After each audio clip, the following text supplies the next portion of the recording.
Thanks for staying with us. Welcome to Newsroom series on Channels Television. I'm Joke Rogers. Today we're in the southeast region, but first a look at some of the stories making headlines. Recovery operations are ongoing at Kara Bridge as officials continue clearing the wreckage of a multiple accident that occurred earlier today. Motorists are advised to be patient and drive cautiously as one lane remains open for vehicles heading towards Mowe, while two trucks are on standby to remove the affected truck. Traffic is moving freely after Kara Bridge towards Lagos, and the road is expected to reopen fully once all the debris is cleared. The Lagos State Traffic Management Authority activated the contraflow and alternative traffic management measures to ease severe gridlock caused by multiple crashes involving articulated trucks on the Kara Bridge section of the Lagos-Ibadan Expressway. Last month, General Manager Olalekan Bakariuki, who spoke on the incident earlier, said the first crash occurred at about 12:05 a.m. when the trailer loaded with flour overturned on Kara Bridge while heading towards Mowe, blocking the carriageway and disrupting traffic.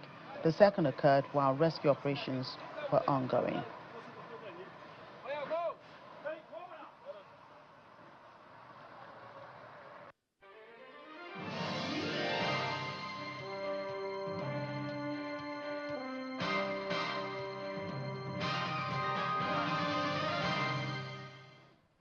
Welcome to the program. The Nigerian Safety Investigation Bureau has launched an investigation into a runway excursion involving an Enugu Air passenger aircraft at Benin Airport.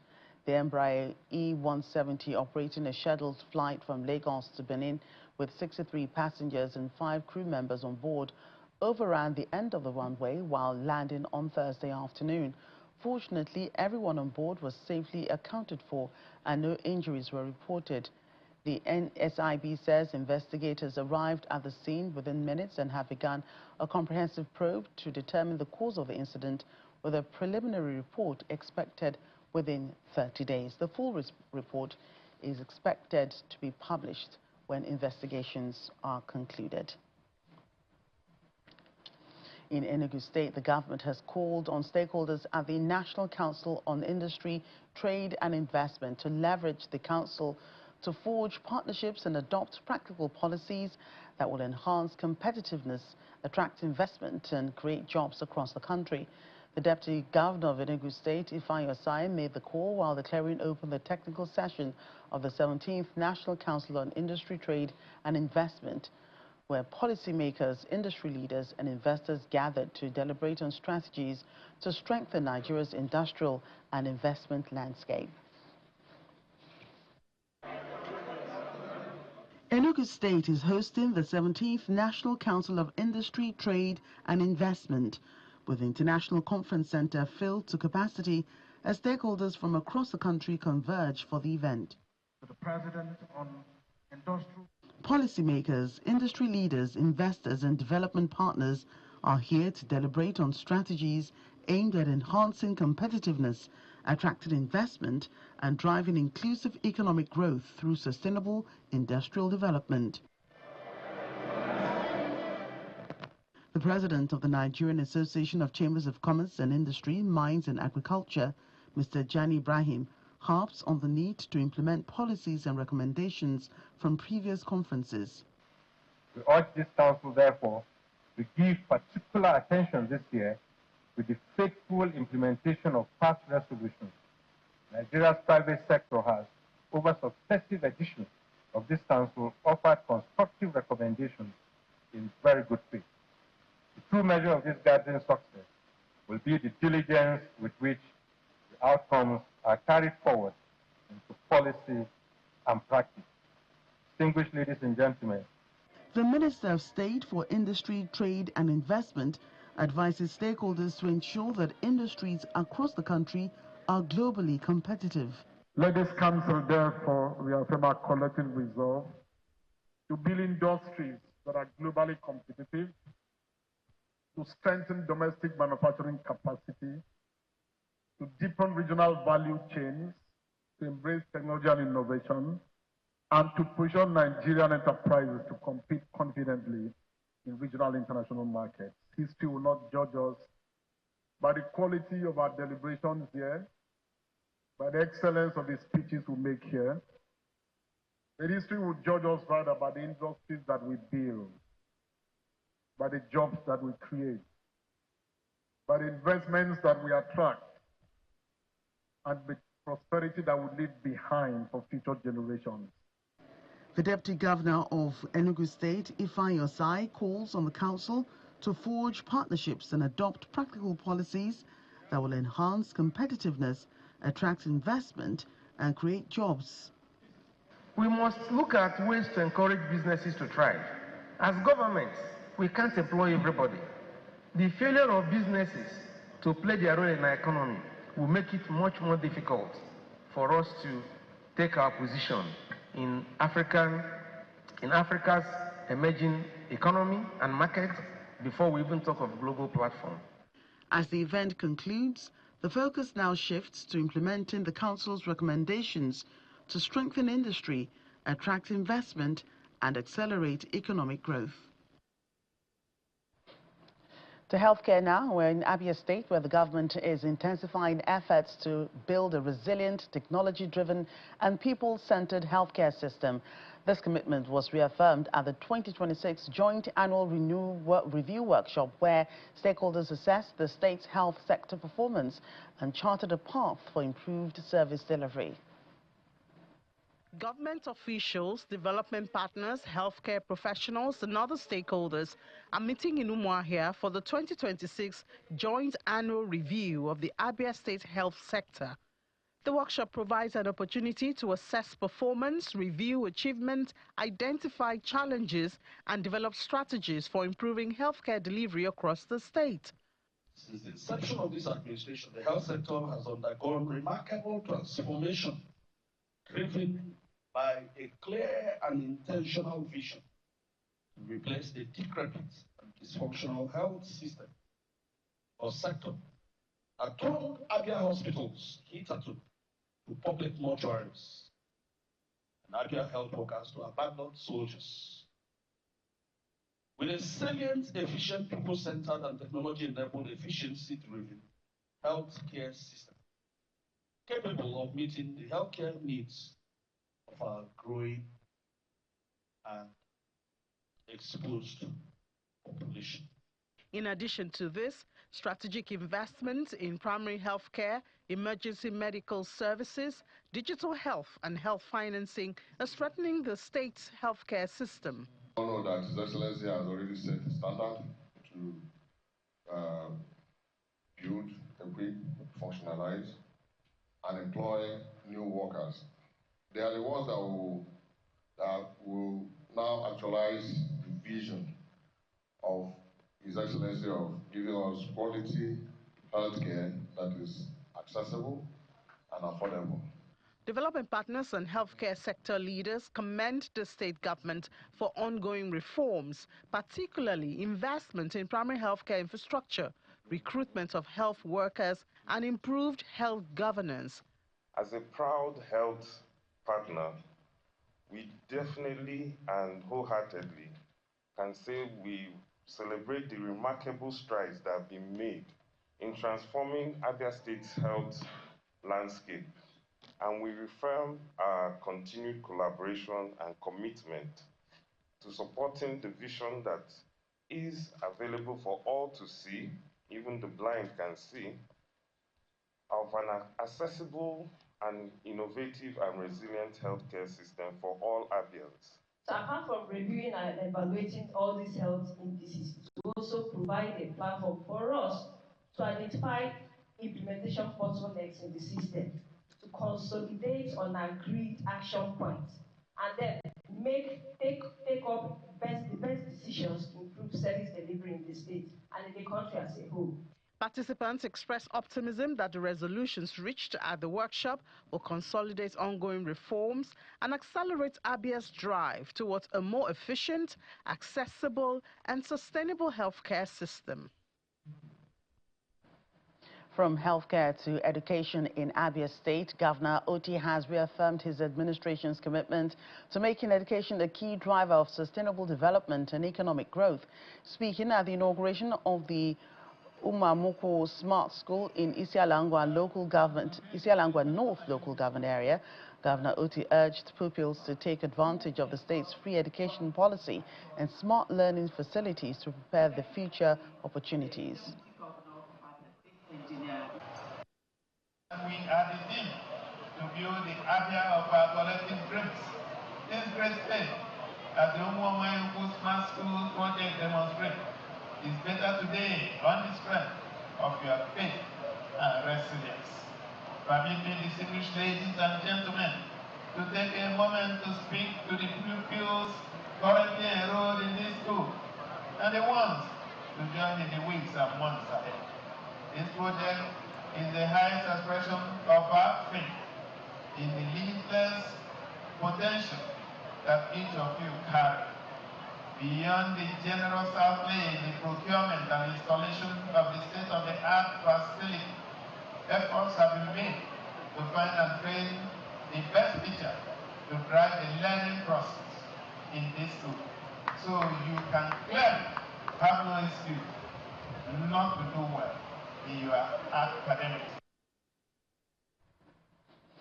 In Anambra State, as heavy rains continue across the country, flood-prone communities in Ebonyi North local government area are receiving urgent government attention. The council has declared an emergency on drainage desilting and waste evacuation, intensifying efforts to prevent flooding and improve environmental sanitation. The sounds of shovels, wheelbarrows and heavy equipment echo across Ogidi, Idiani, Uke and Obosi as residents join environmental officials in a massive cleanup exercise aimed at restoring blocked drainage channels. The intervention, carried out in collaboration with the Anambra State government, follows Governor Chukwuma Soludo's directive on environmental sustainability. The operation targets clogged drainages, illegal structures, obstructed waterways and indiscriminate refuse disposal, major factors blamed for the recurring floods in the area. Despite sustained public sensitization, many residents have continued to dump refuse into drainage channels, worsening flooding that has disrupted businesses, damaged infrastructure and endangered lives during the rainy season. The mayor of Ebonyi North local government deployed over 50 tipper trucks that are evacuating, and people cooperated. It was overwhelming. People came out on their own because they are happy with Mr. Governor and they are equally happy with the mayor. I'm so delighted with this ongoing exercise. Our hardworking governor, I appreciate the good work you're doing for us. During the rainy season, this area would have been heavily flooded, but since the decongestion of drainage channels started, everything is good. And that's why we say thank you to him. We are happy. Well done. From Umuoji to Abatete, Uke and the Obosi axis, sanitation teams intensified the exercise, clearing debris from waterways and urging residents to take ownership of their environment. As you can see that Afadike market, people came out and they silted. I know there are some areas where people also didn't come out to come and desilt. And what we did in some of those places was that we had to barricade the entrance to those places. And we told them that as long as they don't do what the government have said that they should do, that we will keep that place sealed. And we will make sure that anybody that tampers with it will face the full wrath of the law, because this is a declaration. This initiative that government brought is very, very good. And before, this gutter is blocked. But now, we have cleared the gutter and water can pass freely through the gutter. And we are also asking Governor for help. At least we have blocked out so many stands here. We want Governor to help us. At least if we can get enough tipper to clear this place out so that it won't fall inside this gutter again. The mayor of Ebonyi North local government area, Mr. Stanley Nkwoka, says chippers and sanitation personnel have been deployed to evacuate refuse from designated collection points, while enforcement teams have begun removing illegal structures and shanties built along drainage alignments in line with the state's environmental protection policy. It is one of the best decisions that has happened to Anambra State in the recent time.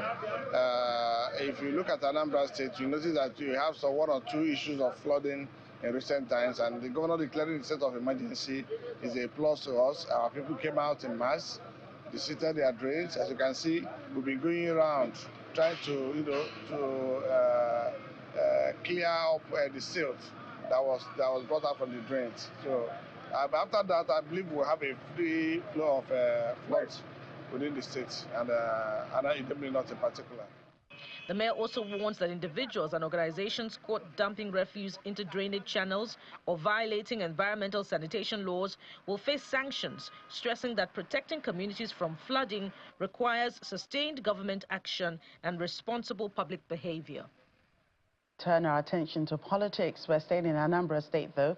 The governor, Professor Chukwuma Soludo, has hosted a state banquet in honor of the immediate past national chairman of the All Progressives Grand Alliance, Victor Oye, to recognize his contributions to the growth and stability of the party. The historic event, held at the Lighthouse in Awka, drew political leaders, traditional rulers and stakeholders from the state and beyond. The incumbent Abia National Chairman, Mr. Sly Ezekonwa, and the traditional ruler of Umweri, Igwe Ben Emeka, praised Mr. Oye's impactful leadership and dedication to political development in the state. Say that we are enjoying solutions today, it was because of your fidelity. It was because you stood in the gap, led the fight, when the enemies wanted to scatter the platform. Because under the Constitution, it's very clear. You cannot contest an election except you are sponsored by a political party. True or false? So also, thank you for a great life of service to our great party, Abia. I want to thank His Excellency, the Governor of Anambra State, for finding him worthy to host him today in this 70th birthday. When I got the invitation, he gave me and a lot of traditional rulers great joy, because what it means is that whoever that is working for the party, for the state, that one day he will be remembered and celebrated. Chief Victor Oye, we are being celebrated today, and I thank all of you and the government of Anambra State for that. And with the profound story of his journey to becoming the governor of Anambra State, Governor Soludo described Mr. Oye's leadership as one defined by calmness, wisdom, unity, and an unwavering commitment to Abia's ideological principles, saying the banquet was a token of appreciation for his stewardship and selfless service to the party and Anambra State. I want to say something about this journey. It's a long story. To cut it all short, I've kept giving this testimony every time about both of them, fidelity to that conversation. And also throughout that whole period until we ended, never for one day wavered. To serve Abia and keep Abia floating to a point that you had the successful transition that bettered our coming. That in itself was a historic achievement. And we want to celebrate. That's what has Abia remains alive today. And that Abia that you left behind is growing stronger and stronger and stronger. And ahead of the 2027 general elections, the Independent National Electoral Commission is stepping up consultations with key stakeholders in Imo State, urging political parties, security agencies, and community leaders to work together for peaceful, credible, and transparent elections. The resident electoral commissioner in the state, Christopher Ibezi Mako, says strict adherence to the electoral timetable and existing laws will be critical to delivering credible polls. Our correspondent, Eitope Kutei, reports. In Imo State, representatives of political parties, security agencies, traditional institutions, religious organizations, and civil society groups gather for a stakeholders forum organized by INEC to review preparations for the polls. The resident electoral commissioner, Christopher Ibezimako, reminds those in attendance that the election process begins long before election day, urging all stakeholders to comply with the Constitution, the Electoral Act, INEC's guidelines, and the revised election timetable. This stakeholders forum is an imperative opportunity conveyed to review the progress made so far in the implementation of the revised timetable and schedule of activities of 2027 general elections. Engagement with political parties, voter education, imperatives, planning logistics, stakeholders consultations, training of election personnel, and coordination with security agencies will significantly guide our course to the 2027 general elections. He also calls on security agencies to remain neutral and professional in protecting electoral personnel, materials, and voters, while assuring stakeholders of INEC's commitment to transparency, voter education, and improved election planning.